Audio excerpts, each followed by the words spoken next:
Fernando Alonso became well known for extracting more from the machines he drove than they should possibly have been able to offer. And that's exactly what he did at the 2012 Malaysian Grand Prix, at the wheels of a Ferrari F2012 that struggled to get into the final part of qualifying. A tropical storm loomed over the starting grid as the lights went out. Alonso climbed from 8th to 5th on the first lap.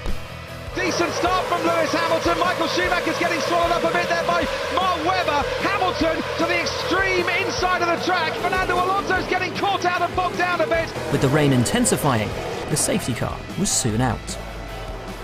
The race restarted nearly an hour later, with drivers on mandated wet tyres. But by the time the green flag was waved, the track was ready for intermediates. Most made the right strategy choice and pitted immediately. Sauber's Sergio Perez and Alonso among them. Perez was having the race of his life and running first, but Alonso used his experience to overtake the Mexican and build up a 6-second lead. As the track dried, Perez charged up behind Alonso, whose tyres were now fading fast. But before the Sauber could attack, Alonso judged the conditions to perfection by coming in again for dry tyres and reopening a 5-second lead by pitting a lap before his rival. The Sauber was much quicker than the Ferrari, and Perez was taking a second per lap out of Alonso's lead. But the Mexican made the mistake Alonso was waiting for, running wide and allowing the Spaniard to build the gap back up again and seal a remarkable victory in a car which had no right to be on the top step of the podium. This is one of the most beautiful. This is one of the most beautiful. We are so proud of you. So proud of you and of the team. Alonso arrived at the 2005 San Marino Grand Prix as championship leader, having won 2 of the first 3 Grand Prix for Renault. However, Ferrari was still the favourites at Imola, although Schumacher was only starting 13th after a mistake in qualifying. For the race, Ferrari filled his car with more fuel than any of the other front runners, and he lapped at record speed for several laps longer to brilliantly charge into a podium position. By contrast, Alonso's car was wounded from the start, with his engine down on power. He'd been running second until Kimi Raikkonen retired on lap 9, gifting the lead to Alonso. Thanks to some skillful driving and careful strategy, Alonso kept the lead into the late stages of the race. However, he was being hunted by the best of the best, and Schumacher was relentless, pressing Alonso at every corner, trying to force the young Spaniard into a mistake. But Alonso held his ground against the living legend, on his way to a famous victory.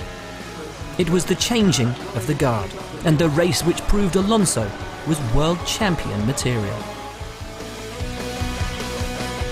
Alonso's second victory on home soil didn't come as easy as the first, but was perhaps the finest example in Alonso's career of how his relentless pace and aggression could make the impossible possible.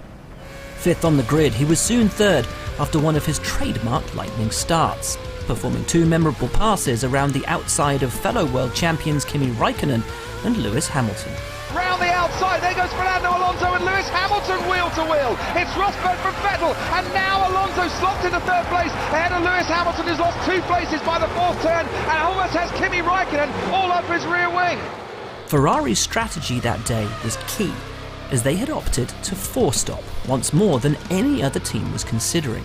In an era where the perceived wisdom was in tyre preservation, the Scuderia were turning things on their head by doing completely the opposite. But to make the play work, Alonso would have to push like he'd never pushed before, for the whole race, to overcome the time lost in the extra stop. Having undercut Sebastian Vettel on lap 10, he passed Nico Rosberg for the lead as the grandstands embraced him in raptures. He went on to record an emotional 32nd career win in front of his adoring home fans. Although nobody could have imagined it at the time, it would be his final Formula One victory, and unquestionably one of his very best. You feel the support from everybody. There is every single member of the team taking care of every detail, because we want to do well here in front of our fans, in front of so many people supporting Ferrari.